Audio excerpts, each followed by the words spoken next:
The following is a presentation of the Eagles Sports Network. This is seeingeagles.com. I'm the voice of the Eagles, Adam Cavalier, alongside Carson-Newman head softball coach Vickee Kazee-Hollifield. Vic, congratulations. A pair of 5-inning run rule games, 8-0 over Lees-McRae, 8-0 over Davis and Elkins. Important to get the wins, but you've harped on defense this past week. Today it comes through in spades. No errors on the day. How's that make you feel? Well, it always makes a coach feel good when you're playing good defense because that's, that dictates the rest of the game. And, I tip my hat off to Danielle Kranz as well. When you have a pitcher that gets 10 strikeouts, that's 10 fewer balls than you have to. So we keep it in perspective, but I am thrilled anytime at this point that we walk off, with no errors. But that's what we have to do. When we're playing, top 20 teams in the country, you can't make errors. And error is just like a walk, and that's the way we look at it. So I was very pleased to see that today.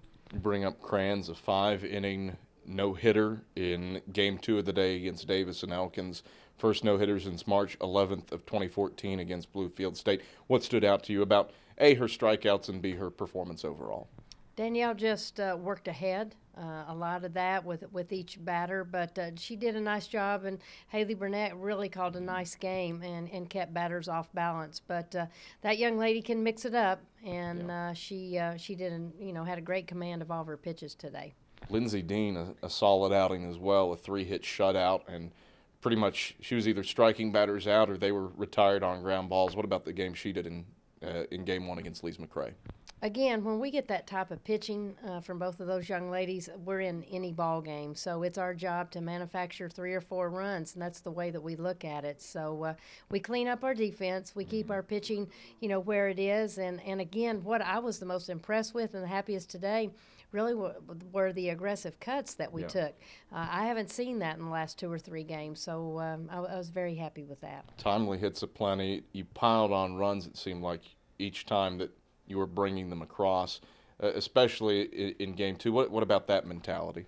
Well, again, you get a leadoff one, and I think we did that several innings, so that's always an advantage point. But we were hitting the long gap today.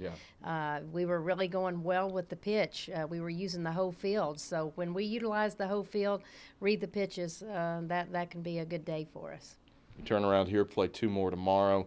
Was fatigue a factor at all, or did it enter your mindset just clearing so much snow off this field this week? I mean, we have to be a little tired.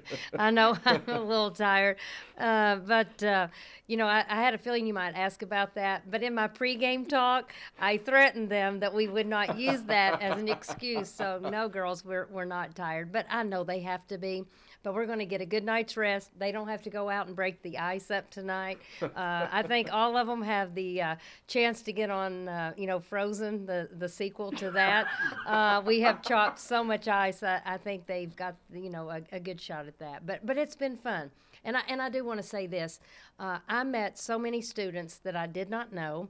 I met a lot of student athletes, and it was a Carson-Newman family out there making this happen to where we could play today, and I sincerely appreciate that. Vickee, thanks for the time. Congrats on the 2 wins. Thanks, Adam. It's Carson-Newman head softball coach Vickee Kazee-Hollifield. I'm the voice of the Eagles, Adam Cavalier, and this is seeingeagles.com.